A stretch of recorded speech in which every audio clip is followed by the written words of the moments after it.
дзень, паважаныя сябры. Беларусь мае шмат сімвалаў. І сёння я хочу пазнаёміць вас з адным з іх. Гэта зубр.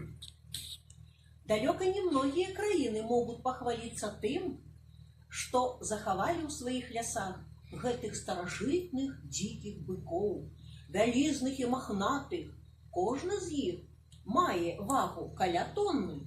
А вось Беларусь можа. Толькі ў Белавежскай пушчы, самым вялікім беларускім нацыянальным парку, жыве больш за 1000 гэтых магутных і прыгожых жывёлін. Зубру ў нашай краіне прысвячаюцца песні, кнігі і нават помнікі. Самы вялікі вышынёй 30 метраў знаходзіцца на шашы Мінск-Брэст.